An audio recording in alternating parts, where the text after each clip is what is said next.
الله من الشيطان الرجيم نحمده ونصلي ونسلم على رسوله الكريم نشهد أن لا إله إلا الله وحده لا شريك له ونشهد أن محمدا عبده ورسوله صلى الله عليه وسلم رب اشرح لي صدري ويسر لي أمري واحلل عقدة من لساني يفقهوا قولي أعوذ بالله السميع العليم من الشيطان الرجيم من همزه ونفخه ونفسه بابو عقد الثيابی و شدیہا باب ہے مضبوطی کے ساتھ، یا باب ہے گرا باندھنا کپڑے کے متعلق مضبوطی کے ساتھ، ومن ضم الیہ اور وہ شخص جو لپیٹ لے اپنے اوپر یا اپنی طرف ثوبہ اپنا کپڑا، یعنی گرا باندھنے کے متعلق آپ نے دیکھا نا کہ چھوٹے بچوں کو صبح صبح مائیں سردی میں بھیجتی نا مسجد میں سپارہ پڑھنے کے لیے، تو ان کے اوپر چادر لپیٹ کے یہاں پیچھے گدی میں گرا باندھ دیتی ہیں. تو یہ اس وقت کے دور کی بات ہو رہی ہے جس وقت لوگوں کے پاس دو کپڑے میسر نہیں تھے، تو ایک ہی کپڑا جو انہوں نے تہمت کی شکل میں باندھا اس کو ہی اپنے کندھوں پہ لے کے جا کے پیچھے گرا باندھ لی، یا انہوں نے اپنے اوپر کپڑا لپیٹ لیا اس بات کے ڈر سے کہیں ہماری شرمگاہ نہ کھل جائے. تو اس سمجھو کے سلسلے کے اندر یہ باب ہے. بابو عقد ثیابی باب ہے گرا باندھنا کپڑے کا مضبوطی کے ساتھ، ومن ضم الیہ ثوبہ اور وہ شخص کے لپیٹ لے اپنے اوپر اپنا کپڑا، وَأَخَافَ اور ڈرے ان تن کشفا عوراتہ یہ کہ کھل جائے گی اس کی شرمگاہ. حدثنا محمد بن کثیر اخبرنا سفیان عن ابی حازم عن سہل بن سعد قال کہا کان الناس تھے لوگ صلون مع النبی نماز پڑھتے نبی کریم صلی اللہ علیہ وسلم کے ساتھ. آگے دو بعذرہم وہ باندھ لیتے اپنے ازار بند کو من السگاری ازار بند چھوٹا ہونے کی وجہ سے، علی رکابہم اپنی گردنوں پر. وکیلا پس کہا جاتا للنسائی عورتوں کے لیے لا ترفعنا نہ اٹھائیں وہ سجدے سے رؤوسکن اپنے سروں کو حتی یستوی الرجال جلوسا یہاں تک برابر آدمی اٹھ کے بیٹھ جائیں. یعنی کپڑا چھوٹا ہوتا تھا، تہمت چھوٹی ہوتی تھی تو اپنی گردن پہ باندھ لیتے. جب انسان نے اس طرح تہمت باندھا ہوا ہو، گردن پہ کپڑا ہو، تو ممکن ہوتا کیونکہ آدھی پنڈلیاں ننگی کرنے کا تو اللہ تعالیٰ نے مردوں کو حکم دیا ہے نا. تو اگر عورتیں سر پہلے اٹھا لیں مردوں سے تو بہت ممکن ہے کہ ایسے چانس ہو جائیں. تو نبی کریم صلی اللہ علیہ وسلم نے حکم دیا ہوا تھا کہ تم نے جب مرد اٹھ کے بالکل بیٹھ جائیں گے نا، تم نے پھر اپنے سر اٹھانے ہیں. ایک بات تو یہ اس میں ملتی ہے کہ کس قدر تنگی کے حالات ہیں، لیکن عورتوں کو مسجد میں نماز پڑھنے کا شوق ہے اور پڑھ رہی ہیں، آپ نے منع نہیں کیا. اس وقت کے دور کی یہ حدیث ہے کہ مردوں کی سب سے بہتر صف پہلی ہے، عورتوں کی سب سے بہتر صف آخری ہے. لیکن جب ہمارے الگ الگ انتظامات ہیں، پھر مردوں کی بھی سب سے پہلی صف بہتر ہے اور عورتوں کی بھی سب سے پہلی صف بہتر ہے. اس لیے نبی کریم صلی اللہ علیہ وسلم نے جبکہ عورتوں کا مکمل طور پہ مسجد میں صبح عشاء کی نماز پڑھنے کی روایتیں ملتی ہیں، تو آپ نے حکم دیا تھا کہ پہلے عورتیں چلی جائیں اور بعد میں مرد نکلنا شروع ہوں. تو اس سے بھی ثابت ہوا کہ مردوں اور عورتوں کا اکٹھا کسی جگہ بے شک مسجد سے نماز پڑھ کے آ رہے ہیں یا پڑھنے کے لیے جا رہے ہیں، کسی جگہ ان دونوں کا جو اختلاط ہے، جو ان دونوں کا ملنا ہے، یہ شریعت میں بالکل بھی سمجھو کہ ناممکنات میں سے ہے. تو اس سے ہمیں بہت سارے مسائل کا خود سمجھنا چاہیے. لیکن یہ حکم دیا گیا تھا کہ کپڑا چھوٹا ہوتا تھا، انہوں نے اپنی گردنوں پہ تہمت باندھ کے باندھا ہوا تھا. عورتوں سے کہا تم نے اٹھ کے پہلے نہیں بیٹھنا یہاں تک کہ مرد بیٹھ جائیں. بابو لا یکف اشارن باب ہے اس شخص کے بارے میں کہ نہ سمیٹے وہ اپنے بالوں کو. کیونکہ ہم نے پیچھے صفحے کے اندر بھی یہ حدیث پڑھی ہے کہ نماز کے اندر اپنے بالوں کو نہ سمیٹا جائے، اپنے کپڑوں کو نہ سمیٹا جائے.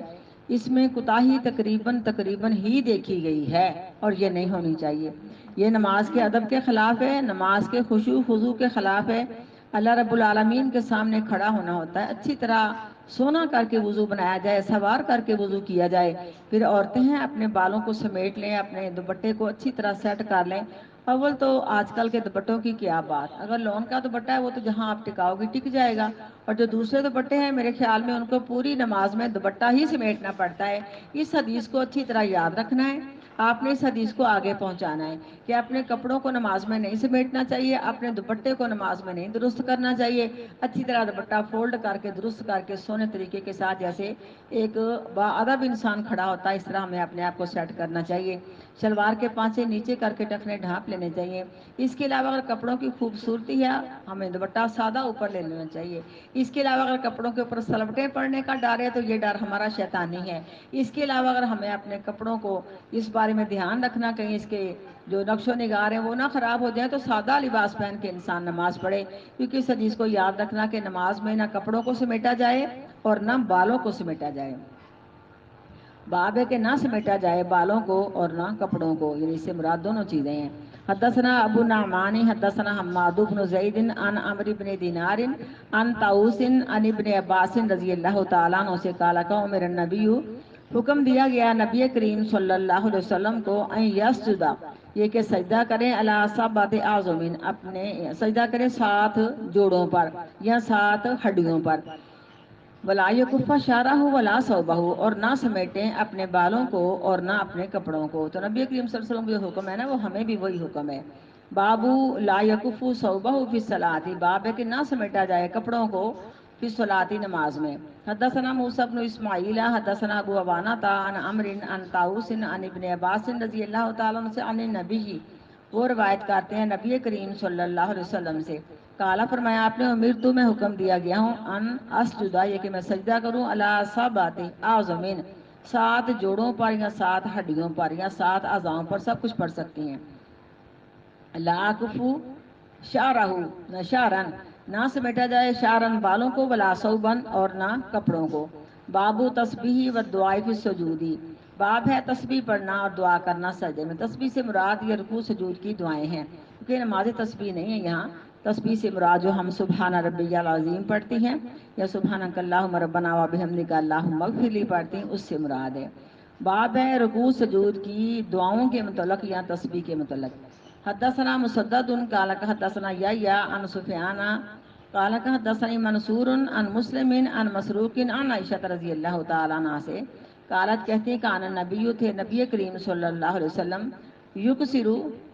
ان یقول فی رکوعہ و سجودہ، زیادہ یہ کہ کہتے اپنے رکوع میں اور اپنے سجدے میں سبحانک اللہم، پاک ہے تو اے اللہ، ربنا، اے ہمارے رب، وبحمدی کا، اپنی تعریفوں کے ساتھ، اللہم اغفر لی، اے اللہ میرے گناہوں کو معاف کر دے۔ یا تعاول القرآن، نبی کریم صلی اللہ علیہ وسلم عمل کرتے تھے قرآن کے حکموں کے مطابق۔ اب یہ میں اس پہ تھوڑی سی بات کروں گی آپ کے سامنے کہ نبی کریم صلی اللہ علیہ وسلم پہ جب قرآن نازل ہوا نا، کیونکہ آپ صلی اللہ علیہ وسلم قرآن پہ عمل کرتے تھے، تو اذا جاء نصر اللہ والفتح ورأیت الناس يدخلون فی دین اللہ افواجا فسبح بحمد ربک واستغفر انہ کان توابا، جب آپ کو اللہ نے بخشش مانگنے کا کہا، جب فتح مکہ کی خوشیاں دیکھ لیں، اس صورت کے نازل ہونے کے بعد نبی کریم صلی اللہ علیہ وسلم نے مستقل طور پہ جتنی آپ کی بقیہ زندگی تھی آپ نے رکوع سجود میں یہی دعا پڑھی تھی۔ اب اگر آپ کا باقی دعائیں پڑھنے کو بھی دل کرتا ہے تو تقسیم کر لو، نفل بھی ہم نے وضو کے پڑھنے ہوتے ہیں، سنتے بھی پڑھنی ہوتی ہیں، تو فرضوں میں تو میں یہی پڑھتی ہوں، لیکن کبھی اگر آپ کے پاس چانس ہے کہ بڑی دیر ہو رہی ہے آپ تھوڑا مختصر پڑھنا چاہتی ہیں تو آپ کی مرضی، سبحان ربی العظیم سبحان ربی الاعلیٰ پڑھ لیں، یہ بھی تسبیح دعا کی ہے۔ لیکن اس سے پہلے کا حکم ہے، جب یہ صورت آپ پہ نازل ہوئی اس کے بعد جتنی بھی آپ نے نمازیں پڑھی ہیں، حدیث میں یہی ملتا ہے کہ آپ اللہ تعالیٰ فرمایا فسبح بحمد ربک واستغفر انہ کان توابا، کیونکہ اس میں اللہم اغفر لی آ گیا، اور جن بھی دعاؤں میں اللہم اغفر لی لفظ ہے نا، یہ بڑا ہی پیارا لفظ ہے، جیسے ثنا کے اندر بھی ہے تو ربی اغفر لی، یا اس طرح اور بھی کوئی دعاؤں کے اندر ہے تو اس کو ہم تکرار سے پڑھیں، بار بار پڑھیں۔ تو نبی کریم صلی اللہ علیہ وسلم نے قرآن پاک کے حکموں کے مطابق عمل کیا تھا، تو فرضوں میں تو ہمیں یہی تسبیح پڑھنی چاہیے۔ اس کے علاوہ آپ کو پتہ ہے کہ سجدے کی خالص دعا رکوع کی نہیں ہے، اللہم اغفر لی ذنبی، سجدے کی کلہ دکہ و جلہ و اولہ و آخرہ و علانیتہ و سرہ، اس کے علاوہ سبوح قدوس رب الملائکۃ والروح، یہ بھی ہے۔ تو اگر آپ تقسیم کر لیں تو اس میں کوئی حرج نہیں ہے کہ نفلوں میں آپ سبحان ربی العظیم سبحان ربی الاعلیٰ یہ پڑھ لیں، اس کے علاوہ فرضوں میں تو آپ یہی پڑھیں۔ تو ہم بھی قرآن پاک کے حکم کے مطابق عمل کریں، اور یہ ہمیں اچھی طرح پتہ ہے کہ نبی کریم صلی اللہ علیہ وسلم کی جو آخری زندگی والے اعمال تھے وہ پائیدار تھے، ہمیں اس پہ ہی انشاءاللہ ہمیشگی اختیار کرنی چاہیے۔ باب المکسی بین السجدتین، باب ہے ٹھہرنا دو سجدوں کے درمیان، اسے جلسہ کہتے ہیں، کیونکہ دو سجدوں کے درمیان ٹھہرنے کی عادت بھی بہت کم ہے، اگر کوئی پڑھتا ہے تو بہت کالی کے ساتھ ربی پھر لی 3 بار پڑھ لیتا ہے، حالانکہ یہ جو ہے نا اللہ جسے کہتے ہیں ہم جلسہ، جلسے کی دعا، ایک جلسہ استراحت ہے نا، وہ تو ہے 2 سجدے کر کے اٹھ کے بیٹھنا، اس میں ہم نے دوسری رکعت کے اندر بھی بیٹھنا ہوتا ہے کیونکہ آدھی تحیات پڑھنی ہے، چوتھی رکعت کے اندر بھی بیٹھنا ہوتا ہے، بات صرف تیسری رکعت کی اور پہلی رکعت کی آتی ہے، پہلی رکعت اور تیسری رکعت میں جب بیٹھیں گی 2 سجدے کر کے اٹھ کے بیٹھیں گی، اتنی دیر بیٹھنا ہے کہ ہمارے ہر جوڑ اپنی جگہ پہ آ جائیں، سکون سے بیٹھ جائیں، اسے کہتے ہیں جلسہ استراحت۔ نہیں، اس وقت کچھ نہیں پڑھنا، جب ایک سجدہ کر کے اٹھ کے بیٹھا تب یہ دعا پڑھنی ہے، لیکن بات ہی میں کرنے لگی تھی جو ہماری اللہم اغفر لی وارحمنی دعا ہے نا، یہ ایک ایک لفظ ایک دعا ہے، لیکن ہمیں ساری ایک حدیث سے نہیں ملے گی، ٹھیک ہے، وجبرنی ورفعنی، یہ نسائی میں اور ابو داؤد میں اس کو صحیح سند سے بیان کیا گیا، وجبرنی اللہ میرے نقصان پورے کر دے، ورفعنی اللہ مجھے مرتبہ عطا فرما دنیا کے اندر بھی اور آخرت کے اندر بھی جنت فردوس کا۔ اس کے علاوہ جو پہلی دعا اللہم اغفر لی وارحمنی واہدنی وعافنی وارزقنی، ٹھیک ہے، یہ بھی بالکل صحیح ہے، لیکن یہ آپ کو ساری دعا ایک حدیث سے نہیں ملے گی اور ہم یہ ساری پڑھ سکتی ہیں، ٹھیک ہے، اللہم اغفر لی وارحمنی واہدنی وعافنی وارزقنی وجبرنی ورفعنی، ہم کٹھی پڑھ سکتی ہیں، لیکن دعا میں نے کہا کہ وجبرنی ورفعنی نسائی اور داؤد کے ابو داؤد کے اندر صحیح آتی ہے اور باقی دوسری کتابوں کے اندر آتی ہے، آپ کو نماز نبوی کے اندر بھی یہ مل جائے گی لیکن ساری نہیں ملے گی، دوسری جو وجبرنی ورفعنی میں نے پہلے بتا دیا نسائی اور ابو داؤد میں آتی ہے، لیکن بیٹا صحیح سند سے آتی ہے نا، ہم پڑھ سکتی ہیں، کیونکہ ہم نے یہ پڑھا نا کہ نبی کریم صلی اللہ علیہ وسلم کا قیام اور آپ کا تشہد، اس کے علاوہ باقی جو رکن تھے نا آپ کے سارے برابر برابر تھے، میرے بیٹا آپ مجھے بتائیں اگر ہم صرف اللہ ربی پھر لی 3 بار پڑھ لیں تو کیا ہمارا یہ رکن برابر آ سکتا سجدے کے، جبکہ سجدے میں ہم نے کم از کم 10 مرتبہ کہنا سبحانک اللہم ربنا وبحمدک اللہم اغفر لی، اتنا ٹائم ایک بار میں لگتا ہے، اگر ہم 10 بار گئے تو کتنا ٹائم لگتا ہے، اگر سجدہ اتنا لمبا نہ کیا تو نماز کسی کام کی نہیں ہے، اگر آپ نے ربی پھر لی 3 بار پڑھ لیا تو کیا ہمارا یہ رکن برابر ہوا،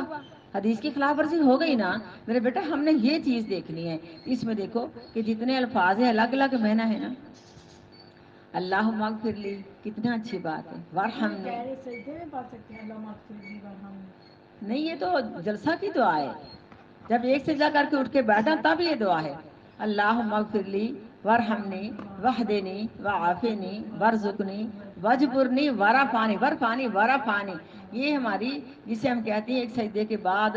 دوسرے سجدے کے درمیان جسے جلسہ کہا جاتا ہے اس کی دعا ہے، لیکن اتنا ٹائم لگا کے پڑھیں جتنا ٹائم آپ نے سجدے میں لگایا ہے، کیونکہ تشہد اور قیام کے علاوہ قوما سب کچھ باقی رکن برابر برابر ہونے چاہیے، لیکن جو سجدے پہ سجدہ مارتے ہیں ان کی نماز آپ دیکھتی کہ نماز وہ نہیں، مسیح الصلاۃ یاد رکھیں کہ آپ صلی اللہ علیہ وسلم کی مسجد میں، مسجد نبوی میں نماز پڑھنے والا، آپ کی موجودگی میں نماز پڑھنے والا، فرمایا لم تصلی، تو نے نماز ہی نہیں پڑھی، تو ہماری نمازیں قبول ہو جائیں گی، ہمیں آہستہ آہستہ پڑھنے چاہیے، تو ٹھہرنا دونوں سجدوں کے درمیان، یہ وہی اللہم اغفر لی والی دعائی آتی ہے، یعنی دیکھو صحابہ کرام کہتے ہیں کہ نبی کریم صلی اللہ علیہ وسلم قوما میں یعنی رکوع کر کے جب اٹھتے اتنی دیر کھڑے رہتے کہ ہم کہتے کہ آپ کو سجدہ ہی کرنا بھول گیا ہے، اللہ جانتا کتنا ٹھہراؤ تھا، نبی کریم صلی اللہ علیہ وسلم کی نماز میں کتنا ٹھہراؤ تھا، اور جو لوگ صرف یہ سمیع اللہ لمن حمدہ اللہم ربنا ولک الحمد پھر نیچے ہاتھ کر کے حمدن کثیرن طیبا مبارکن فی پڑھ لیتے ہیں تو بہت مختصر دعا ہے، جو دوسری دعا صحیح مسلم کی ساری ساتھ پڑھو تو واقعی ہم کچھ نہ کچھ سیکنڈ کھڑے ہو کے دعا پڑھ سکتی ہیں، میرے بیٹا جب نماز ہی جو مسلمان کی ایک علامت ہے، جب ہم نے اس کو ہی درست کر کے نہیں پڑھا تو کیا خیال ہے آپ کے دل میں کہ کیا یہ نماز ایسی ہو سکتی جو ہمیں ہر گناہ سے روکے، نہیں، ہماری نماز ہی گناہ والی ہے تو اس نے ہمیں کیوں کر روکنا گناہ سے، میرے بیٹا اپنے سمیت سب کے لیے دعا کہ یا اللہ ہمیں صحیح طریقے سے نماز پڑھنے کی توفیق دے، کب طریقہ آنا اتنی عمر میں اگر نہیں آیا تو، باب المکسی بین السجدتین، باب ہے کچھ وقت کے لیے ٹھہرنا دونوں سجدوں کے درمیان، حدثنا ابو نعمان قال حدثنا حماد عن ایوب عن ابی قلابہ ان مالک بن حویرث یا مالک بن الحویرث قال قال اصحابہ، صحابہ کرام کے لیے یعنی باقی ساتھیوں کے لیے کہتے ہیں، الا نبیکم کیا نہ خبر دیں ہم تم کو، صلاۃ رسول اللہ نبی کریم صلی اللہ علیہ وسلم کی نماز کے متعلق، قال کا وضاء کا فی غیر ہی صلاتی، اور وہ وقت نماز کے علاوہ اور وقت آگے نہیں کہا کہ تم ذرا ٹھہرو، ہم تمہیں نبی کریم صلی اللہ علیہ وسلم کی نماز کا طریقہ سکھائیں اور پڑھا کے دکھائی، پڑھ کے دکھائی نماز نا، لیکن یہ نماز کا ٹائم بھی نہیں تھا اور نہ ہی ان کا کسی نماز کے لیے ان کی نیت تھی، بلکہ صرف سکھانے کے لیے نماز پڑھ رہے تھے۔ یہ ہم نے پیچھے بھی حدیث پڑھی ہوئی ہے، تو سکھانے کے لیے استاد اپنے بچوں کو نماز پڑھائے، بچوں کو سکھانے کے لیے کھڑا کر کے اور خود سامنے کھڑا ہو کے دیکھے کہ بچوں کا رکوع اور سجود اور قومہ جلسہ کیسا ہے، اور بچوں کو نماز وہ آگے آگے پڑھے اور بچے پیچھے پیچھے پڑھیں، تو یہ اجازت ہے اور بلکہ حکم ہے کہ بچوں کو نماز کا طریقہ آ جائے۔ کالا وزاقہ فی گیری ہی نسلاتی، کہا اور یہ نماز کے علاوہ کوئی اور ٹائم تھا۔ فقامہ پس کھڑے ہوئے، ثم رکع پھر رکوع کیا، فکبر پس اللہ اکبر کہا، ثم رفع راسہ پھر اٹھایا سر رکوع سے، فقام حنیتاً پھر کھڑے رہے تھوڑی دیر تک، ثم سجدہ پھر سجدہ کیا، ثم رفع راسہ پھر اٹھایا اپنے سر کو، حنیتاً تو تھوڑی دیر تک بیٹھے، جسے کہا جاتا ہے کہ جلسے کی دعا، ثم سجدہ پھر سجدہ کیا، ثم رفع راسہ حنیتاً پھر اٹھایا سر کو تھوڑی دیر تک، فصلی صلاۃ عمر بن سلمہ تا، کہا پس پڑھی نماز عمر بن سلمہ نے، شیخنا حاذا جو ہمارے شیخ ہیں۔ یہ عمر بن سلمہ وہی شخص ہے، بچہ ہے چھوٹا سا،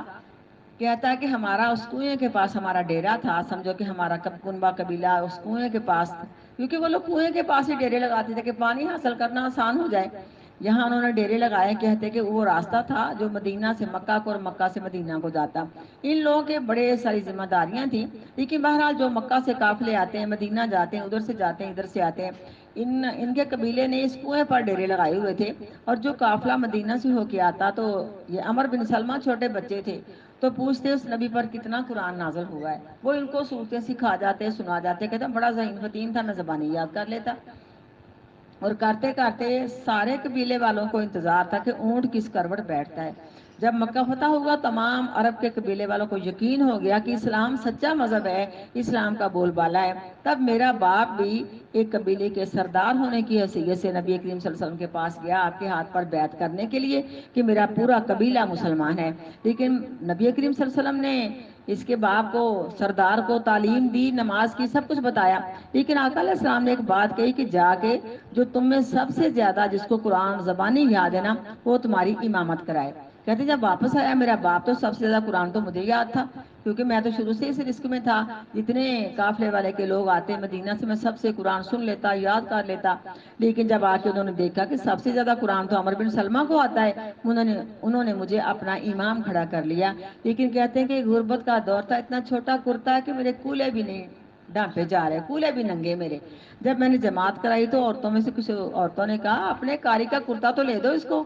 اس کے کولے ننگے ہو رہے ہیں، اور کہتے ہیں انہوں نے مجھے کرتا لے کے دیا، غالباً جبہ لے کے دیا، کہتے ہیں مجھے اتنی خوشی ہوئی اس کی، اور میں اپنے قوم کو امامت کراتا رہا۔ تو اس لیے اب شروع سے ہی انہوں نے قرآن سیکھا، شروع سے انہوں نے میرا بیٹا قرآن پڑھا، پھر تو انہوں نے بڑی ٹھہرا ٹھہرا کے نماز پڑھنی تھی نا، پھر یہ تو نہیں کرنا تھا نا کہ قیام میں سورۃ قل هو اللہ پڑھی اور ہماری سمجھو کہ قیام مکمل ہو گیا، ہمیں قرات کی ضرورت ہی نہیں، پھر یہ بات تو نہیں تھی نا۔ تو یہ ہے عمر بن سلمہ جو شیخ ہیں۔ کالا کہا ایوب نے، کانا یفعل شیئا لم ارہم، کہ تھے وہ کرتے نماز میں کہ نہیں دیکھا ہم نے ان کو، یفعلون کے کرتے، یعنی کہتے کہ ہم نے عمر بن سلمہ کو دیکھا کہ ہم تو اس کو نہیں کرتے تھے، وہ تیسری رکعت کے اندر بھی بیٹھتے ہیں اور چوتھی رکعت کے اندر بھی بیٹھتے ہیں، لیکن تیسری رکعت کے اندر بیٹھنا اسے جلسہ استراحت کہا جاتا ہے، یعنی وہ 2 سجدے کر کے اٹھ کے بیٹھتے پھر کھڑے ہوتے۔ یہ بعض لوگ کہتے ہیں نا کہ آدھی اتحیات دوسری رکعت میں تو بیٹھنا، چوتھی میں بھی بیٹھنا ہے، لیکن پہلی میں اور تیسری میں نہیں بیٹھنا، کیونکہ نبی کریم صلی اللہ علیہ وسلم تو ضعیف ہو گئے تھے، کمزور ہو گئے، تب بیٹھ کے سانس لے کے اٹھتے تھے۔ بھلا مجھے بتاؤ نا کہ اتنا سے بیٹھ کے کون سا سانس آ جاتا ہے؟ یہ سنت ہے نبی کریم صلی اللہ علیہ وسلم کی، یہ سنت ہے طاق رختوں کے اندر بیٹھنا، کیونکہ جفت میں تو ہم نے بیٹھنا ہے، آدھی اتحیات پڑھنی، سلام پھیرنے والی پڑھنی، تشہد پڑھنا ہے، لیکن طاق رختوں میں 2 سجدے کر کے بیٹھ کے آرام سے پھر کھڑے ہونا، یہ نماز کا ایک طریقہ ہے، نہ کہ سانس ہے، نہ کہ بڑھاپے کی علامت ہے، بلکہ نبی کریم صلی اللہ علیہ وسلم کا نماز کا ایک طریقہ ہے کہ آپ طاق رختوں کے اندر بھی 2 سجدے کر کے بیٹھ کے اتنا بیٹھتے کہ آپ کا ہر جوڑ اپنی جگہ پر آ جاتا، ٹک جاتا، پھر آپ کھڑے ہوتے تھے، کرتے کچھ کہ نہیں دیکھا ہم نے ان کو، یا فالونا کو وہ بھی اس طرح کرتے تھے، یا قدو فی ثالثاتی بیٹھتے تیسری رکعت میں، اب الرابعاتی اور چوتھی رکعت میں بھی، فاتین فا اتینا نبیہ، پس آئے ہم نبی کریم صلی اللہ علیہ وسلم کے پاس، فاقمنا عندہ، پس ہم ٹھہرے آپ کے پاس، فقالا فرمایا آپ صلی اللہ علیہ وسلم نے، لو رجعتم الی اہلیکم، اگر تم لوٹ کر جاؤ گے اپنے گھر والوں کی طرف، سلو صلاۃ قضا فی حین قضا، سلو صلاۃ قضا، تو آپ نے ہمیں فرمایا نماز پڑھو، نماز پڑھنا اس ٹائم میں اس طرح، اس وقت میں اس طرح، سلو صلاۃ قضا فی حین قضا، نماز پڑھو، نماز پڑھنا اس وقت میں اس طرح، یعنی آپ نے پورا طریقہ سکھایا۔ فَإِذَا حضرت الصلاۃ، پس جب نماز کا ٹائم ہو جائے، فَلْيُؤَذِّنْ أَحَدُكُمْ، پس چاہیے کہ اذان کہے تم میں سے کوئی ایک، وَلْيَؤُمَّكُمْ أَكْبَرُكُمْ، اور چاہیے کہ امامت کرائے تمہاری جو تم میں سے عمر کے اندر بڑا ہو۔ حدثنا محمد بن عبد الرحیم قال حدثنا ابو احمد محمد بن عبد اللہ الزبیری قال حدثنا مسعر عن الحکم عن عبد الرحمن بن ابی لیلى عن البرائی قال کان سجود النبی، تھا سجدہ نبی کریم صلی اللہ علیہ وسلم کا، ورکوعہ، اور آپ کا رکوع، وقعودہ، اور بیٹھنا آپ کا، بین السجدتین، درمیان دو سجدوں کے، قریباً من السوائی، قریب قریب، برابر برابر، اس میں بھی قیام اور تشہد کے علاوہ سارے رکن آ جاتے ہیں کہ سارے رکن آپ کے قریب قریب، برابر برابر تھے۔ حدثنا سلیمان بن حرب قال حدثنا حماد بن زید عن ثابت عن انس بن مالک قال انی لا علونا، ہاں جی، کہا بے شک میں نہیں کمی کرتا، انہوں نے کہا کہ میں تمہیں نماز میں کمی نہیں کرتا، میں تمہیں اس طرح کا جیسے پیچھے آیا کہ میں تمہیں نبی علیہ الصلوۃ والسلام کی نماز کے قریب قریب نہ کر دوں، یہ بھی اسی طرح کا جملہ ہے۔ کہا بے شک میں نہیں کمی کروں گا، ان اصلی، یہ کہ نماز پڑھاؤں گا، بکم تم کو، کما رأیت النبی، جس طرح کہ دیکھا میں نے نبی کریم صلی اللہ علیہ وسلم کو، یصلی بنا، کہ آپ ہمیں نماز پڑھاتے تھے۔ کالا ثابت، کہا ثابت نے، کانا انس بن مالکین، تھے انس بن مالک رضی اللہ تعالیٰ عنہ، یسنع و شیعہ، کچھ کرتے اس طرح نماز میں، لم ارکم تصنعونہ، کہ نہیں دیکھا ہم نے تم کو کہ تم اس طرح کا عمل کرتے ہو۔ کانا اذا رفع راسہ، تھی جب سر اٹھاتے، من الرکوع، رکوع سے، کاما، کھڑے ہوتے، یعنی کوما اتنی دیر کھڑے ہوتے، حتی یقولا القائل، یہاں تک کہ کہتا کہنے والا، قد نسیگا، تحقیق آپ سجدے میں جانا بھول ہی گئے ہیں، وبین السجدتین، اور درمیان دو سجدوں کے، یعنی اللہم اغفر لی وارحمنی، اتنا لمبا پڑھتے، حتی یقولا القائل، یہاں تک کہ کہتا کہنے والا، قد نسیگا، تحقیق آپ سجدہ کرنا ہی بھول گئے ہیں، اتنا ٹھہراؤ کے ساتھ آپ نماز پڑھتے ہیں۔ دیکھو ہم سجدے پہ سجدہ مارتی ہیں تو پھر کس طرح ہم نماز کی چور نہیں کروا سکتی؟ یقیناً یہ سارے باب اچھی طرح ہم سمجھو کہ ذہن نشین کر کے پڑھ لینا، ہمیں اپنی نمازوں میں بے شمار خامیاں خود ہی نظر آنے لگ جائیں۔ یہاں تک کہ کہتا کہنے والا، تحقیق آپ بھول ہی گئے ہیں، اور بیٹھتے دونوں سجدوں کے درمیان، یہاں تک کہ کہتا کہنے والا، تحقیق آپ اٹھنا ہی بھول گئے ہیں۔ بابو لا یفترش ذراعیہ فی السجود، باب ہے کہ نہ پھیلایا جائے دونوں بازوؤں کو جانور کی طرح سجدے میں۔ دیکھو نا، جانور جب بیٹھتا ہے نا، ہم نے دیکھا نا، ایسے کر کے اپنے بازو رکھتا ہے، اوپر بیٹھ جاتا ہے، تو اس طرح بیٹھنے سے نبی کریم صلی اللہ علیہ وسلم نے سختی کے ساتھ منع کیا ہے کہ تم نے جانور کی طرح اپنے بازو نہیں پھیلا دینے، اور درندے کی طرح نہیں بیٹھنا، فرمایا تم نے کتے کی طرح نہیں بیٹھنا۔ اب دیکھو یہ کہتے ہیں مردوں عورتوں کی نماز میں فرق ہے، بالکل غلط ہے، کیونکہ اس میں کوئی ان کے پاس ثبوت نہیں، کوئی ان کے پاس دلیل نہیں ہے۔ مردوں عورتوں کی نماز کا طریقہ بالکل ایک ہے، جیسے مردوں نے نماز پڑھنی ویسے ہی عورتوں نے پڑھنی ہے۔ ہمیں قرآن پاک سے یہ طریقہ اسلوب ملتا ہے کہ جو کام اللہ تعالیٰ مردوں اور عورتوں کو مساوی حکم دیتے ہیں، اس میں اللہ تعالیٰ جمع مذکر کا صیغہ بولتے ہیں، تو اس میں کوئی فرق نہیں ہے، مردوں عورتوں کی نماز کا طریقہ بالکل سیم ایک جیسا ہے۔ بابو لا یفترش ذراعیہ فی السجود، باب ہے کہ نہ پھیلائے جائیں دونوں بازو جانور کی طرح۔ کالا ابو حمید نے سجد النبی، کہا ابو حمید نے سجدہ کیا نبی کریم صلی اللہ علیہ وسلم نے، وضع یدیہ، رکھے آپ نے اپنے دونوں ہاتھ، غیر مفترشین، نہ آپ نے اپنے ہاتھ زیادہ بچھائے، ولا قابضیہما، اور نہ ہی آپ نے ان دونوں کو اپنے پہلوؤں کے ساتھ ملایا، یعنی نہ بالکل زمین پہ رکھ دیے، نہ آپ نے اپنے پہلوؤں کے ساتھ ملایا، بلکہ اس طرح تن کے آپ نے سجدہ کیا۔ آتا ہے نا یہاں تک کہ بکری کا چھوٹا بچہ اگر نیچے سے گزرنا چاہے تو گزر جائے، اپنے پیٹ کو اپنی رانوں سے الگ رکھا، سمجھو کہ پاؤں کو اس طرح کھڑے رکھا زور دے کے، اس طرح جب انسان سجدہ کرتا ہے اللہ تعالیٰ اس کی بہت ساری بیماریوں میں اس کو شفا دے دیتے ہیں، دل کی ورکنگ ہو جاتی ہے، جیسے ہم کہتے ہیں بوتل کو ہلا دو، جو کچھ خون کے ذرات بیٹھے ہوتے ہیں وینوں میں وہ سارے حل ہو جاتے ہیں، بڑے فائدے ملتے ہیں، اور انسان چکنا ہو کے سجدہ کرتا ہے۔ میری پیاری بیٹیوں، میں نے سجدے میں عورتوں کو سوئی ہوئی دیکھا ہے۔ اب چیئر پہ بیٹھ کے جو پڑھنے کی نماز کا ایک طریقہ ایجاد کر لیا، میں تو کہتی ہوں ایجاد کر لیا ہے، کیونکہ ہمیں کوئی بھی حدیث نہیں ملتی سوائے اس کی کہ جو انسان ایک سمجھو کہ صاحب فراش ہے، اب اس کی تو چارپائی، جو مریض اٹھ کے بیٹھ ہی نہیں سکتا، اس کی چارپائی، اس کی تو نماز پڑھنے کے دو طریقے آتے ہیں۔ ایک تو یہ کہ اس کا جو سر ہے نا شمال کی طرف ہو، پاؤں اس کے جنوب کی طرف ہو، اس کو کروٹ دے دی جائے، اس کی قبلہ رخ ہو جائے اور اشارے کے ساتھ سارے نماز کے ارکان پورے کرے۔ دوسرا طریقہ یہ کہتے ہیں قبلہ کی طرف ٹانگیں نہیں کرنی۔ دوسرا طریقہ یہ کہ جس طرح ہم کھڑی ہیں نا نماز میں، اس طرح ہم چاہتے لیٹ جائیں سیدھی، اور تھوڑا سا ہمیں تکیہ پیچھے دے دیا جائے، قبلہ ہمارے سامنے، ٹانگیں ہماری سیدھی ہیں، یا اگر کوئی ہے تھوڑی ہمت تو ٹانگیں کھڑی کر رہی ہے، بس ٹانگیں سیدھی بالکل، کیونکہ سیدھی ہوں گی تو ہمارے سارے رکن نماز کے ٹھیک ہوں گے، اس طرح نماز پڑھی جائے، یہ ہے۔ اس کے علاوہ ہمیں کوئی حدیث نہیں ملتی۔ آپ اس بیمار کے پاس گئے جو بیڈ پہ تھا، تکیے کے اوپر سجدہ کرا، تکیہ اٹھا کے آپ نے پھینک دیا اور میں نیچے اتر کے آ مصلی پہ بیٹھ کے نماز پڑھ۔ جہاں کوئی سمجھو کہ متقی لوگ ہیں نا، بڑے بڑے بیمار دیکھے، یہاں تک بھی دیکھے کہ جیسے انسان بیٹھتا نا ٹانگیں سیدھی کر کے قبلہ کی طرف، اس طرح بیٹھ کے اس دفعہ سن 2019 میں جو اللہ نے حج کرنے کا موقع دیا ہے نا، قاری صاحب بتاتے تھے ہمارے مسجد کا جو امام تھا اس کے گھٹنوں کا مسئلہ تھا، ایسے بالکل ٹانگیں سیدھی قبلے کی طرف کر کے نا، جیسے انسان بیٹھتا ہے اس طرح نماز پڑھتا۔ ہاں جی، ہاں جی، یہ بیٹھا ہوا ہے ایسے سیدھی ٹانگیں، سیدھی ٹانگیں، جیسے بیڈ پہ بیٹھے ہوتا ہے سیدھی ہاں ٹانگیں، جی، چیئر پہ نہیں، مسلے پہ، مسلے پہ چیئر پہ تو بیٹھنے کا کوئی رواج ہی نہیں ہے، یہ تو لوگوں نے رواج نکالا ہے۔ اتنی چیئریں، اتنی پیڑیاں مسلے میں پیڑے آ گئے، اللہ معاف کرے۔ جس حالت کے اندر میرے بجان بھی 87 سال کی عمر کے اندر فوت ہوئے، آخر گھٹنوں کا مسئلہ تو بنتا ہے، وہ چوکڑی مار کے پڑھ لیتے تھے، اب ان سے ان کے گھٹنے ٹیڑھے ہو گئے تھے، تو یہ تو چیز ٹھیک ہے، لیکن آپ کرسی پہ بیٹھ کے نماز پڑھتے ہیں، یہ چند سال پہلے کی بات ہے۔ میں تو ویسے کرسیوں کے خلاف ہوں، لیکن ہماری اس مسجد میں کرسیوں، اتنی زیادہ کرسیاں لگ چکی تھی، جب میں اعتکاف میں گئی تو میرے خیال مجھے کونے میں لگنا پڑا، ساری کرسیوں کی لائنیں ہیں لگی ہوئی ہیں، لیکن میں نے کہا اللہ سنے کیا یہ اچھی بات ہے، کوئی خطیب آ جائے کوئی، کیونکہ عصر کی نماز کے بعد تھوڑا بہت درس ہوا کرتا تھا رمضان میں، ایک درس دینے والے نے میرے دل کے الفاظ بولے، اس نے کرسیاں اٹھا دی ساری، اس رات اس جو ہے نا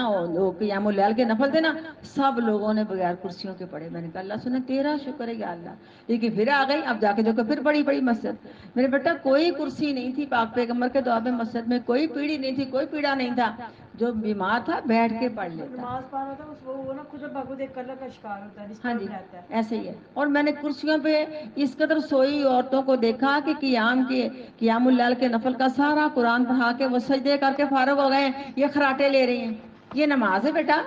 پھر اگر اس طرح کے حالات ہیں تو پھر ہمیں کیا ملے گا؟ آپ خود سوچ سکتی ہیں کیا ملے گا۔ میرے بیٹا، میرا ایک تقوی ہے، یقین ہے، توکل اللہ تعالیٰ کی ذات پہ، اللہ سنا میری توکل میں کمزوری نہ آئے۔ جو بندہ یہ ضحیٰ کے سارے نفل پڑھتا ہے، تہجد کے نفل پڑھتا ہے، جو سارے وضو کے نفل پڑھتا ہے، اللہ تعالیٰ اپنی رحمت کے ساتھ اس کو جوڑوں کی تکلیف نہیں دکھاتا، بتھیری ہے جوڑوں کی تکلیف۔ مجھے گینٹیا بھی ایک بار ہو گیا تھا، لیکن اس مالک سے دعا ہے اور کوشش ہے، وہ بندہ اپنے 360 جوڑوں کا صدقہ روزانہ دے دیتا ہے، تو جب صدقہ روزانہ دے دیا جائے تو ہمارے جوڑوں کو پیدا کرنے والا بھی اللہ نے جوڑ بنائے کس لیے؟ اس لیے تو بنائے ہیں کہ ہم رکوع کریں، سجود کریں، نماز پڑھیں، کھڑے ہوں، بیٹھیں، تو اللہ کی سپرد اعلیٰ آخر دم تک نماز صحیح پڑھنے کی توفیق دینا۔ لیکن یہ سب کچھ آج کل کا رواج ہے، وہ سجدے میں سوئی پڑی ہیں، یہ کچھ کرسیوں پہ سوئی پڑی ہیں، وہ چیئروں پہ سوئے پڑے ہیں، یہ کوئی نماز ہے؟ ایسی نماز سے تو انسان، میں کہتی نہ پڑھے تو بہتر ہے۔ اللہ تعالیٰ سب کو شفا دے، جس کو واقعی یہ تکلیف اتنی زیادہ ہے، کئی مرتبہ زندگی میں چانس ہو گیا، بڑے پریڈ بڑی بار ہوئے، سب کچھ ہوا ہے، جب یہ کنڈیشن ہو تب انسان کی مجبوری ہے وہ جس حال کے اندر پڑھ سکتا پڑھ لے، لیکن اس کے علاوہ ہمیں مصلی پہ آنا ہوگا۔ اللہ اکبر کبیرہ۔ حدثنا محمد بن بشار قال حدثنا محمد بن جعفر قال حدثنا شعبۃ قال سمعت قتادہ عن انس بن مالک عن النبی صلی اللہ علیہ وسلم قال اعتدلوا فی السجود، برابر بیٹھ جاؤ سجدوں میں، ولا یبسط احدکم ذراعہ، اور نہ پھیلائے تم میں سے کوئی ایک ذراع اپنے بازوؤں کو، ان بساط القلب، پھیلانا کتے کی طرح۔ اب دیکھو کون سی چیز باقی رہ گئی ہے، بابو نے کتے کی طرح پھیلا کے نہیں پڑھنا، کتا بیٹھا دیکھو سب کچھ دیکھو، اس طرح نہیں کرنا چاہیے۔ بابو من استوا قائدن، باب ہے کہ جو شخص بیٹھ جائے، یعنی پہلی اور دوسری رکعت میں، کیونکہ جو شخص بیٹھ جائے یعنی برابر بیٹھ جائے، فی وتری تاک رکعت میں یعنی پہلی اور تیسری رکعت میں، من صلاۃ ہی نماز میں، ثم نہضا پھر اٹھے، یعنی پہلی اور تیسری رکعت میں پہلے بیٹھ جائے 2 سجدے کر کے پھر اٹھے اپنے قیام کے لیے۔ حدثنا محمد بن الصباح قال اخبرنا شیب اخبرنا خالد الحذاء عن ابی قلابہ قال اخبرنی مالک بن الحویرث اللیثی انہ رأى النبی، بے شک دیکھا انہوں نے نبی کریم صلی اللہ علیہ وسلم کو وصلی نماز پڑھتے ہیں، فیضا کانا وطرن پس جب ہوتے ہیں تاک رکعت میں یعنی پہلی یا تیسری رکعت میں، من صلاتی نماز سے، لم ینہض نہیں اٹھتے، حتی یستوی قاعداً یہاں تک کہ برابر بیٹھ جاتے ہیں، یعنی بیٹھ کے پھر آپ صلی اللہ علیہ وسلم اٹھتے ہیں۔ باب لا یستفرش، یہ پڑھ لیا تھا ہم نے؟ ہاں جی پڑھا ہے، کسی پڑھا تو ہے کہ نہیں، کچھ چھوڑا باب؟ مجھے لگ رہا ہے باب لا یستشرف ذراعی فی السجود وقال ابو حمید سجدہ، مجھے نیچے ہی ہے، یہ نیچے ہی ہے باب۔ حدثنا اچھا بابو بنستوا قائدن، یہ تو پڑھا ہے، کیوں نظر نہیں آ رہا؟ بابو لا یفترش ذراعی فی السجود، یہ والا ٹھیک ہے۔ باب ہے کہ نہ پھیلایا جائے دونوں بازوؤں کو سجدے میں جانور کی طرح۔ کالا ابو حمید نے سجدہ نبی، کہا ابو حمید نے سجدہ کیا نبی کریم سے، پڑھا ہے بیٹا، وضع کے دہی اور رکھے آپ نے اپنے دونوں ہاتھوں، غیرہ مفترشین نہ آپ نے ہاتھوں کو بچھایا، ولا قابضہما اور نہ آپ نے ان کو اپنے پہلوؤں کے ساتھ ملایا۔ یہی تو میں نے بتایا تھا کہ اپنے رانوں سے پیٹ کو لگا رکھو اپنے ہاتھوں کو، آپ صلی اللہ علیہ وسلم اتنے اپنے بازو کھول کے رہتے کہ آپ کے بغلوں کی سفیدیاں نظر آ جاتی ہیں، یہ ہم نے پہلے پڑھا ہے، ٹھیک ہے۔ بابو کیفا یا تمیرو الارضی، باب ہے کس طرح ٹیکا جائے اپنے ہاتھوں کو زمین پر، یا کس طرح سہارا لیا جائے ہاتھوں پر زمین سے اٹھتے وقت۔ اذا قاما جب اٹھے، من رکعتی رکعت سے، یعنی کوئی بھی رکعت پڑھ کے اٹھنا ہے، چاروں رکعتوں میں ہم نے اٹھنا کس طرح ٹیک لگا کے۔ اب ٹیک لگانے کے اندر تو یہی روایت ملتی ہے کہ جس طرح عورتیں آٹا گوندتی ہیں نا، اس طرح اپنے ہاتھوں کے اوپر ٹیک لگا کے نہ اٹھیں۔ لیکن اگر کوئی ایسی مجبوری ہو نا کہ مجھے بھی یہ جوڑوں کی درد ہے تو میں اپنے جوڑوں پہ وزن ڈال کے نہیں اٹھ سکتی، میں سیدھے ہاتھ رکھ کے اٹھتی ہوں، ہاں اٹھ سکتے ہیں، یہ مجبوری کی وجہ پہ، مجبوری کی بنا پہ ایسا ہے۔ لیکن اٹھنے کا طریقہ یہی آتا ہے، جیسے عورتیں آٹا گوندتی ہیں نا، اس بوڑھے آٹا گوندتے ہیں، اور بوڑھے آٹا گوندنے پتہ کیا کہ اس ایسے گوندتے ہیں، ان کی ساری انگلیاں کام نہیں کرتی نا، تو اس طرح ہی اٹھنے کا طریقہ ملتا ہے حدیث سے۔ لیکن میں تھوڑا سا پھر بتاؤں گی آپ کو کہ کیا، جیسے نا ہمیں نماز کے اندر جب ہم بیٹھتی ہیں اتحیات میں یا کسی بھی ہم رکن میں بیٹھتی ہیں، تو ہمارا جو دایاں پاؤں یہ کھڑا ہونا چاہیے، اور بایاں پاؤں جو ہے نا وہ اس کی پیٹھ پہ ہمیں رہنا چاہیے۔ لیکن اس کے علاوہ جو ہے نا وہ یہ ہے کہ جب ہمیں کوئی مسئلہ، کیونکہ بعض عورتیں مسئلہ پوچھتی باجی اگر کوئی تکلیف ہے تو ہمیں اپنے پاؤں کو اس طرح کر سکتے ہیں ایسے،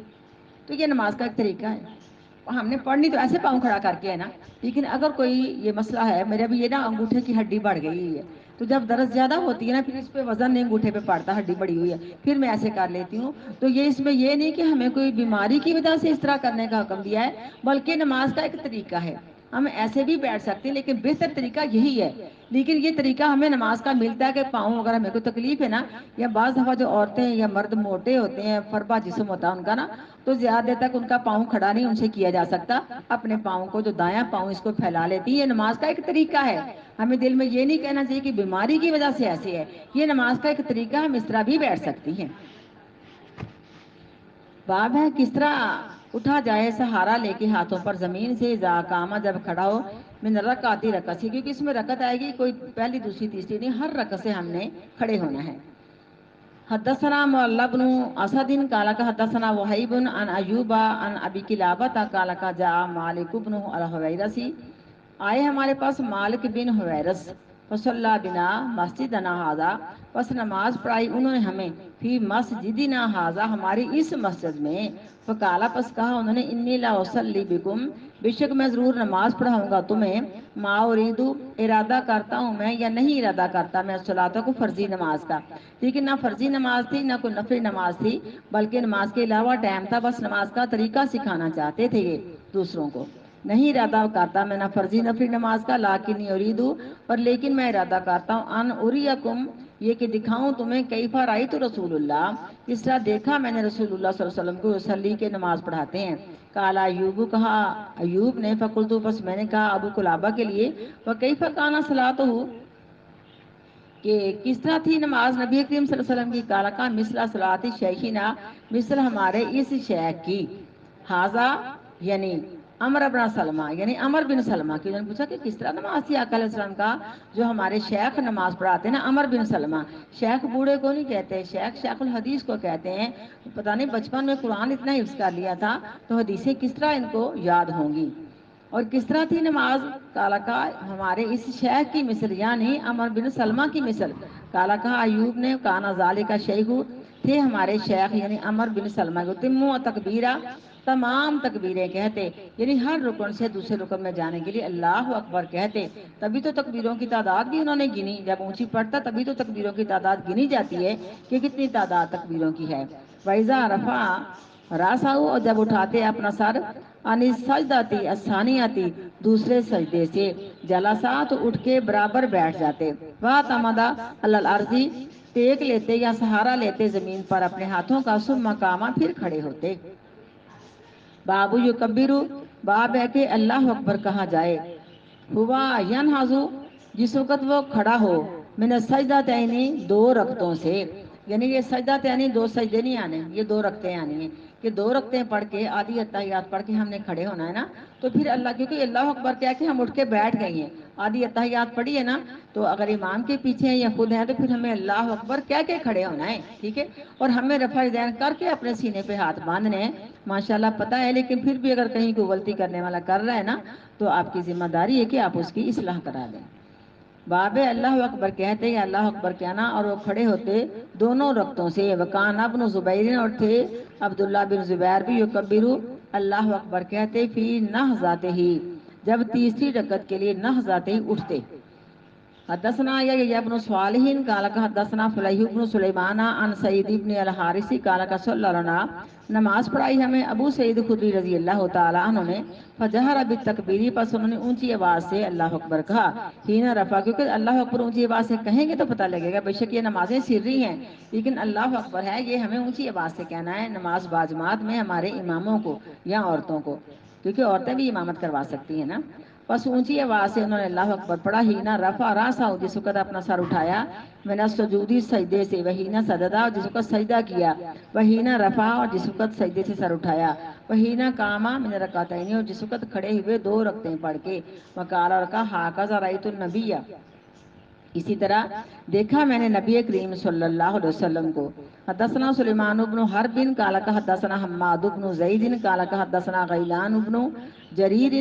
عن مطرف قال صلیت انا، نماز پڑھی میں نے اور عمران بن حسین نے، صلاۃ، نماز، خلف علی ابن ابی طالب، پیچھے ابی بن ابی طالب، اپنا ابن ابی طالب کے، یعنی علی بن ابی طالب رضی اللہ تعالیٰ عنہ کے پیچھے نماز پڑھی رضی اللہ تعالیٰ عنہ، فکانا، پس تھے، اذا سجدہ، جب سجدہ کرتے، کبرا، تو اللہ اکبر کہتے، وَإِذَا رفع، جب سر سجدے سے اٹھاتے، کبرا، تو اللہ اکبر کہتے، وَإِذَا نہض من الرکعتین، اور جب اٹھتے دو رکعتوں سے، یعنی آدھی اتحیات پڑھ کے، کبرا، تو اللہ اکبر کہتے، فلما سلم، پس جب سلام پھری، اخذا عمران بیدی، پکڑ لیا عمران بن حسین نے میرا ہاتھ، فقال، پس کہا، لقد صلی بنا ھذا، یہاں تلی سے کہتے ہیں، البتہ تحقیق نماز پڑھائی آپ نے، میں ھذا صلاۃ، یہ نماز، محمد، جس طرح کہ ہمیں محمد رسول اللہ صلی اللہ علیہ وسلم نے نماز پڑھائی تھی، وَلَقَدْ، وقال، اور کہا، لَقَدْ ذَكِّرْنِی ھذا، البتہ تحقیق تو نے ہمیں یاد کرا دی ہے نماز محمد الرسول اللہ صلی اللہ علیہ وسلم کی، یعنی اس طرح تو نے نماز پڑھائی سنت طریقے کے ساتھ کہ پاک پیغمبر کے دور کی نماز ہی یاد آ گئی ہے۔ یہی بات کہی تھی نا نوح علیہ السلام کے دور کے لوگوں نے کہ کیا شان تھی ان 5 بزرگوں کی، ہمیں اس طرح نماز پڑھاتے، اس طرح ذکر کراتے کہ ہمارے اندر خشوع خضوع پیدا ہوتا، تو شیطان کو موقع مل گیا نا۔ تو واقعی بعض صحابہ کرام نے نماز پڑھائی، حضرت علی رضی اللہ تعالیٰ عنہ جنہوں نے سب سے پہلے بچوں میں کلمہ پڑھا تھا، تو اس وقت سے لے کے آپ صلی اللہ علیہ وسلم کے ساتھ سمجھو کہ آپ کے داماد بھی بن چکے ہیں، تو کس قدر ان کو اللہ تعالیٰ نے فہم عطا فرمایا ہوگا پاک پیغمبر صلی اللہ علیہ وسلم کی پیروی کرنے کا۔ بابو سنت جلوسی، باب ہے کہ سنت طریقہ ہے بیٹھنا، پھر تشہد، یعنی سنت کا کیا طریقہ ہے بیٹھنا تشہد میں، وکانت ام درداء، تھی ام درداء، تجلس، بیٹھتی، فی صلاتها، بیٹھنا، جلسہ رجل، اب دیکھو کتنی زیادہ یہ واضح حدیث آئی کہ ام درداء جو تھی نا ابو دردا ام دردا بہت ہی پائے کے صحابی تھے، اتنی ان میں عاجزی تھی، اتنا اس میں انکساری تھی، اتنی پاک پیغمبر کی تابع داری تھی کہ ہم اس کا ذکر نہیں کر سکتے۔ باب کیا سنت طریقہ ہے بیٹھنے کا تشہد میں، اور تھی ام دردار رضی اللہ تعالیٰ عنہ تجلس بیٹھتی فی صلاۃ یا بیٹھنا جلسۃ الرجل جس طرح کے آدمی بیٹھتے ہیں، وکانت فقیہتن اور تھی وہ دین کی فقیہ عالمہ تھی۔ تو دیکھو نا پتہ چل گیا نا، عورت تھی نا، کہ اس کی نماز کا طریقہ سارا مردوں جیسا ہے، ایسے ہی بیٹھتی ہیں جیسے مرد بیٹھتے ہیں، تو عورتوں مردوں کی نماز میں فرق ہی کوئی نہیں ہے۔ حدثنا عبداللہ ابن مسلمۃ عن مالک عن عبد الرحمن ابن قاسم عن عبداللہ ابن عبداللہ انہ اخبرہ، بے شک انہوں نے خبر دی، انہ کانا گرا، بے شک تھے وہ دیکھتے عبداللہ بن عمر رضی اللہ تعالیٰ عنہ کو، کہتا ربہ فی الصلاۃ، چوکڑی مار کے بیٹھتے نماز میں۔ اب دیکھو یہ ان کی بڑھاپے کی تکلیف ہے، گھٹنوں کی تکلیف ہے، تو چوکڑی مار کے بیٹھنے کا ذکر آتا ہے۔ اذا جلسہ جب بیٹھتے، ففعلتہ پس کیا میں نے اس طرح، وانا یوم دن اور میں اس دن حدیث السنی کہ نیا نیا ابھی جوان ہوا تھا، فنہانی پس مجھے عبداللہ نے منع کر دیا، یعنی کہا کہ میں نے بھی چوکڑی ماری کا منع کیا، تو میں نے کہا آپ کی چوکڑی مار کے پڑھتے ہیں، کہا میرے تو تکلیف ہے اس لیے چوکڑی مار کے پڑھتا ہوں نا۔ تو ان کو کرسی نہیں ملی تھی، گھٹنوں کی تکلیف تبھی تو پڑھ رہے ہیں، کرسی پہ بیٹھنے کا حکم ہی کہیں نہیں آیا۔ یقین جانو میں اگر مرد ہوں، میرا بس ہو نا، تو مسجدوں سے کرسیاں غائب کر دو۔ ہاں وہ بوڑھا جو کئی ایسے بھی ہوتے ہیں کہ بالکل ان کے گھٹنے حرکت کر سکتے نہیں، لیکن بیٹا میں حیران پتہ کیوں ہوں، سیڑھیاں چڑھتے ہیں اترتے ہیں، بازاروں میں جاتے ہیں، گاڑی میں چڑھتے ہیں اترتے ہیں، لیکن یہاں رکوع سجود کرنے میں کیا مسئلہ ہے؟ نہیں ہوتا، میں نہیں اس میں کچھ کہتی بیٹا، اللہ تعالیٰ مجھے بھی معاف کرے، شفا دے، لیکن انسان چوکڑی مار کے بیٹھ جائے، ٹانگیں سیدھی کر کے بیٹھ جائے، جس حالت کے اندر بیٹھا جاتا ہے بیٹھ جائے، مسلے کے اوپر بیٹھ کے نماز پڑھے۔ مطلب ایسے ہاں یہ چوکڑی، شاباش، یہ چوکڑی ہے بالکل، اور ٹانگیں سیدھی کر دو قبلے کی طرف، یا ایسے، ہاں بیٹھ سکتے ہیں۔ یہ مدینے کا ٹیک نہیں پیچھے ہوتی میرے بیٹا، دیکھو آپ بیٹھ سکتے ہیں اس طرح نا، اللہ رحم کا ٹیک تو وہ لوگ آتا جو نہایت ہی علیل ہو۔ تو مدینے کی مسجد کا وہ اتنا اچھا خطبہ دیتا، پانچوں نمازیں پڑھاتا، لیکن گھٹنوں کا مریض تھا، تو اس نے ہمیں سمجھو کہ نمونہ پیش کر دیا کہ یہ طریقہ ہے، اس کے لیے کرسی نہیں ہونی چاہیے تھی، ہو سکتی تھی نا، لیکن کوئی کرسی کا انتظام نہیں تھا۔ ہاں جی، تھے عبداللہ بن عمر نماز میں چوکڑی مار کے بیٹھتے، جب بیٹھتے پس کیا میں نے بھی اس طرح، اس دن میں حدیث السنی نیا نیا جوان ہو رہا تھا، فنہانی پس منع کیا مجھ کو عبداللہ بن عمر نے اس طرح بیٹھنے سے، کالا کہا انما سنت الصلاۃ، بے شک سنت کا نماز کا طریقہ، یا بے شک سنت نماز وہ ہے، ان تن سوا رجلا کل یمنا، یہ کہ تو کھڑا کرے دایاں پاؤں، وتصل اليسرا اور پھیلا دے بایاں پاؤں، فقلت بس میں نے کہا انکا کا تفعل ذلک، بے شک آپ بھی تو چوکڑی مار کے نماز پڑھتے ہیں نا۔ فقالا تو فرمایا عبداللہ نے انا رجلئی، بے شک جو میرے پاؤں ہیں نا، لا تحملانی، یہ میرے جو ہے نا پاؤں، یہ میرا بوجھ نہیں اٹھا سکتے، یعنی میں بیمار ہوں، میرے گھٹنے تکلیف دے ہیں تو میں چوکڑی مار لیتا ہوں، میرے نہیں اس طرح کے پاؤں رکھے جا سکتے مجھ سے، کہ گھٹنے اس طرح نہیں رکھے جا سکتے، کہا بے شک میرے پاؤں نہیں اٹھاتے میرا بوجھ۔ حدثنا یا ابن بکیر قال حدثنا لیث عن خالد عن سعید عن محمد ابن عمرو ابن حلحلہ ان محمد ابن عمرو ابن عطاء ہا حدثنا، دوسری روایت سے امام صاحب حدیث لائے، قال کا حدثني لیث عن جابر نہیں، ان یزید آئے گا، ان یزید ابن ابی حبیب و یزید ابن محمد ان محمد ابن عمرو ابن حلحلہ ان محمد ابن عمرو ابن عطاء انہ کان جالسا، بے شک بیٹھے ہوئے تھے، ما نفر من اصحاب النبی، نبی کریم صلی اللہ علیہ وسلم کے صحابہ کرام کی جماعت کے ساتھ، فذکرنا صلاۃ النبی، پس ذکر کیا ہم نے نبی کریم صلی اللہ علیہ وسلم کی نماز کا، فقال پس کہا ابو حمید سعدی سعدی نے انا کنتو احفظکم، میں تمہیں یاد کراتا ہوں لصلاۃ رسول اللہ، کہ کس طرح پڑھتے تھے نبی کریم صلی اللہ علیہ وسلم نماز، رأیتو میں نے دیکھا آپ کو اذا کبر، باتوں کے اندر آپ کی نماز کا ذکر ہو گیا، جب آپ اللہ اکبر کہتے تھے، جعل یدیہ حذو منکبیہ، کرتے تھے آپ اپنے دونوں ہاتھوں کو اپنے کندھوں کے برابر، وَإِذَا رَكَعَ، جب رکوع کرتے تھے، امکن یدیہ، مضبوطی سے پکڑ لیتے تھے اپنے ہاتھوں سے، من رکبتیہ، اپنے گھٹنوں کو، جیسے قبضہ کرتا پیچھے کو گھٹنے نکال کے رکوع کیا جاتا ہے، ثم حضر ظہرہ، پھر برابر کرتے اپنی پشت کو، فَإِذَا رَفَعَ رَأْسَهُ، پھر جب اٹھاتے اپنا سر رکوع سے، استوا، سیدھے کھڑے ہو جاتے، حتی یعود کل فقار، یہاں تک کہ لوٹ آتا کمر کا ہر جوڑ، مکانہ، اپنی جگہ پر، فَإِذَا سَجَدَ، جب سجدہ کرتے، وضع یدیہ، رکھتے آپ اپنے ہاتھوں کو، غیر مفترشین، نہ زیادہ پھیلاتے، ولا قابضہما، اور نہ ان کو اپنے پہلوؤں کے ساتھ ملاتے، وَاسْتَقْبَلَ بِطُرَافِ أَصْحَابِهِ رِجْلَيْهِ، اور متوجہ کرتے اپنے انگلیوں کے کناروں کو، یعنی جو پاؤں کی انگلیاں ہیں، القبلہ قبلے کی طرف، فَإِذَا جَلَسَ فِي الرَّكْعَتَيْنِ، پس جب بیٹھتے دو رکعتوں میں، جلسہ رجلہ الیسریٰ، کیونکہ دو رکعتوں میں آدھی اتحیات میں ہم نے باؤں پاؤں پہ بیٹھنا ہے، بائیں پاؤں پہ بیٹھنا ہے، جب ہم نے پوری مکمل سلام پھیرنے اور اتحیات بیٹھنا تب ہم نے بائیں پاؤں کو نا آگے کر کے نا تو بائیں کولے پر بیٹھنا ہے۔ بس جب بیٹھتے دو رکعتوں سے بیٹھ جاتے علی رجلہ الیسریٰ، اپنے بائیں پاؤں پر، ونصب الیمنیٰ، اور کھڑا رکھتے اپنا دایاں پاؤں، فَإِذَا جَلَسَ فِي الرَّكْعَةِ الْآخِرَةِ، بس جب بیٹھتے آپ آخری رکعت میں، قدم رجلہ الیسریٰ، آگے کر لیتے اپنے بائیں پاؤں کو، ونصب الاخریٰ، اور کھڑا رکھتے اپنا دایاں پاؤں، وقعد، اور بیٹھ جاتے علی مقعدتہ، اپنے سمجھو کہ کولے پر، مقد پر، کیونکہ مقد کولا یہ جو بایاں ہے۔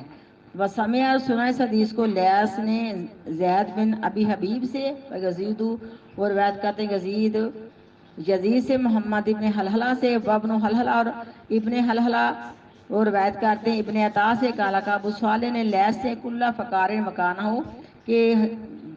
ٹک جاتا یا لوٹ آتا ہر جوڑ اپنی جگہ پر، اس کا مطلب یہ کہ بالکل ہم ٹک جاتے، ہمارا ہر جوڑ سیٹ ہو جاتا۔ وقال ابن المبارک، اور کہا عبداللہ بن مبارک نے، یا بن ایوب سے، قال کہ حدثنا یزید بن ابی حبیب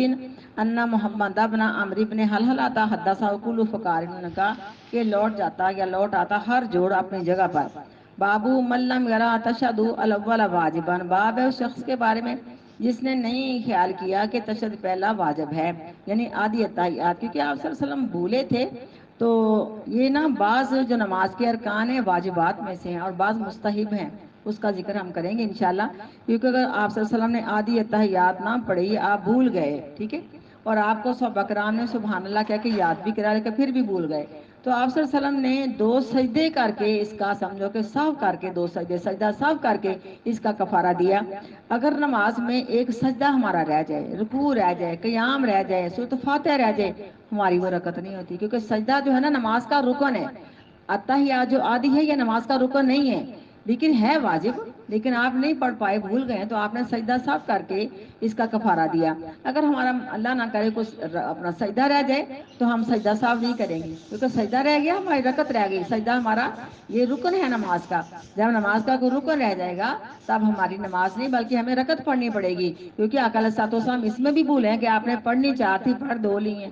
اللہ کے رسول جی نماز کام ہو گئی ہے، یا آپ بھول گئے، فرمایا نہ کام ہوئی، نے میں بھولا ہے، سونے نبی جی آپ نے ایسے ایسے پڑھا ہے، تو ذوالجدین جو لمبے ہاتھوں والا تھا اس نے آپ کے سامنے ذکر کیا، آپ نے صحابہ کرام سے اس کی تحقیق کی، تمام صحابہ نے کہا اللہ کے رسول جی آپ نے پڑھنی چار تھی، پڑھ دو لی ہیں، تو آپ نے کیا کیا، سجدہ صاف نہیں کیا، بلکہ آپ نے آ کے دو رکعتیں اور پڑھائی ہیں، کیونکہ رکعت جو ہے اس کی گنتی پوری ہے، اور جو ہمارا سجدہ ہے یا رکوع ہے یہ ہماری نماز کا رکن ہے، یہ سجدہ صاف سے ہماری اس غلطی کو پورا نہیں کیا جا سکتا، لیکن جو آدھی اتحیات ہے آپ بھولے ہیں، تو آپ نے اس کے متعلق بھی آتا ہے کہ اگر ہمیں بیٹھے بیٹھے یاد آ جائے نا، یعنی ہم اٹھنے کی بھی کوشش کرنے لگی ہیں، ہمیں یاد آ جائے کہ ہم نے تو دو رکعتیں پڑھی ہیں، ہم نے تشہد پڑھنا یاد آ، تو اسی وقت بیٹھ جائیں، اگر ہم اٹھنے کی کیفیت میں ہو گئی ہیں پھر سجدہ صاحب ہے، یعنی سمجھو کہ ہم کافی سارے اٹھ گئی ہیں، پھر ہمیں نہیں بیٹھنا چاہیے، پھر ہمیں آخر میں دو سجدے کر لینے چاہیے، تو جو آدھی تشہد ہے نا یہ نماز کا ایک رکن نہیں ہے، کیسے دو سجدے نماز کے بعد؟ نہیں، اگر نماز میں کمی رہ گئی تو پہلے، اگر نماز میں اضافہ ہو گیا تو بعد میں، تقریباً مفسرین کا یہ خیال ہے، سجدہ صاحب کے باب میں انشاءاللہ ہم اچھی طرح وضاحت کے ساتھ پڑھیں گے انشاءاللہ۔ ہاں جی، باب ہے اس شخص کے بارے میں کہ اس کا نہیں خیال یا اس نے نہیں دیکھا تشہد کو جو پہلا ہے واجب بن کے، تشہد واجب ہے، کیونکہ واجب الادا جو ہوتا ہے یہ رکن ہوتا ہے، لِأَنَّ النَّبِيَّ، بے شک نبی کریم صلی اللہ علیہ وسلم قام، کھڑے ہو گئے، من الرکعتین، دو رکعتیں پڑھ کے، یعنی آدھی اتحیات نہ پڑھ پائے، ولم یرجع، اور نہ دوبارہ آپ بیٹھے، یعنی آپ نے یہ نہیں کہا کہ ہماری آدھی اتحیات رہ گئی ہے، نماز کا رکن رہ گیا تو آپ پھر دوبارہ بیٹھے نہیں ہیں، حالانکہ صحابہ کرام نے سبحان اللہ کہا ہے، تو آپ نے اس کے بعد سجدہ صاحب کیا ہے۔ حدثنا ابو الیمانی قال اخبرنا شعیب عن زہری قال حدثني عبد الرحمن ابن ہرمزہ مولا، جو آزاد کردہ غلام ہے بنی عبد المطلب کے، وقال کہا مرتن، ایک مرتبہ، مولا ربیہ، جو آزاد کردہ غلام تھے ربیہ بن حارث کے، انا عبداللہ بن بحینہ تھا، بے شک عبداللہ بن حمینہ، بے شک عبداللہ بن بحینہ، قال کہا، اور وہ ازد سے شنوا قبیلے کے تھے اور وہ حلیف تھے بنو عبد مناف کے، وکانا تھے نبی کریم صلی اللہ علیہ وسلم کے صحابہ کرام سے، ان نبی بے شک نبی کریم صلی اللہ علیہ وسلم صلی بہم الظہر نماز پڑھائی ان کو ظہر کی، فقامہ پھر رکعتین الاولیین پس کھڑے ہو گئے پہلی دو رکعتوں سے جو پہلی تھی، لم یجلس نہ بیٹھ کے آدھی تحیات پڑھ سکے، فقامہ پس کھڑے ہو گئے، فقام الناس معه پس کھڑے ہو گئے لوگ بھی نبی کریم صلی اللہ علیہ وسلم کے ساتھ، حتی اذا قضوا الصلاۃ یہاں تک کہ آپ نے نماز کو پورا کر لیا، وانتظر الناس یہ نماز پوری ہو گئی، رکعتیں چار پوری آدھی تحیات رہ گئی ہے اور لوگ آپ کے سلام پھیرنے کا انتظار کر رہے ہیں کہ آقا علیہ الصلوۃ والسلام نے اللہ اکبر کہہ کے سجدہ کیا، پھر آپ اٹھ کے بیٹھے، پھر آپ نے سجدہ کیا، پھر آپ نے دائیں بائیں سلام پھیر دیا، یہاں تک کہ پورا کر لیا نبی کریم صلی اللہ علیہ وسلم نے نماز کو، وانتظر الناس اور انتظار کرنے لگے لوگ تسلیمہ ہو آپ کے سلام پھیرنے کا، کبرا تو آپ نے اللہ اکبر کیا، وہ جالسن اور بیٹھے تھے، بیٹھے بیٹھے آپ نے اللہ اکبر کیا، فسجدہ سجدتین پس آپ نے سجدے کیے دو سجدے، قبل اس سے پہلے ان یسلمہ یہ کہ آپ نے سلام پھیری، ثم سلام پھر آپ نے سلام پھیری، طریقے کا پتہ چل گیا نا، ٹھیک ہے، سبحان باجی رب، چھوٹا باب ہے ایک اور نہیں اس میں وضاحت زیادہ ہے نا، تحیات کی وضاحت ہے کہ نہیں، چلو ہاں جی باب تشہد فی الاولی، باب ہے پہلی تشہد کے بارے میں، حدثنا قتیبہ قال حدثنا بکر عن جابر بن ربیعہ عن الاعرج عن عبد اللہ بن مالک بن بحینہ قال صلی بنا رسول اللہ، نماز پڑھائی ہمیں رسول اللہ صلی اللہ علیہ وسلم نے الظہر ظہر کی، فقامہ پس کھڑے ہو گئے، وعلیہ جلوسن اور آپ پر بیٹھنا لازمی تھا، ٹھیک ہے پچھلے ہی بیٹا مضمون سے یہ بات تھا، مجھے نہیں سمجھ نہیں آئی، بس کھڑے ہو گئے آپ صلی اللہ علیہ وسلم، جلوسن تو آپ نے بیٹھنا تھا، ما کانا فی آخر صلاتی پس جب ہوئے آپ آخری رکعت میں، سجدہ سجدتین سجدے کیے آپ نے دو سجدے، وہ جالسن اور وہ نبی کریم صلی اللہ علیہ وسلم بیٹھے ہوئے تھے، اور اس سجدے میں سجدہ کر کے اٹھ کے بیٹھ کے اللہم اغفر لی ورحم نے یہ پڑھنا ہے، پھر سجدہ کرنا، پھر اٹھ کے دائیں بائیں سلام پھیرنی، تحیات نہیں پڑھنی، اس میں اختلاف پایا جاتا ہے، لیکن کوئی بھی حدیث نہیں ملتی کہ آپ نے پھر دوبارہ تحیات پڑھی ہو، وہ تو پڑھ لی ہے نا تحیات ایک مرتبہ، تو سجدہ سہو اسے کہتے ہیں بھولنے کے سجدے، تو اٹھ کے بیٹھ کے آپ نے سلام پھیر دی اور بیٹھے بیٹھے آپ نے سلام پھیری ہے، سبحان ربک رب العزت عما یصفون وسلام علی المرسلین والحمد للہ رب العالمین، سبحانک اللہم وبحمدک نشہد ان لا الہ الا انت نستغفرک ونتوب الیک۔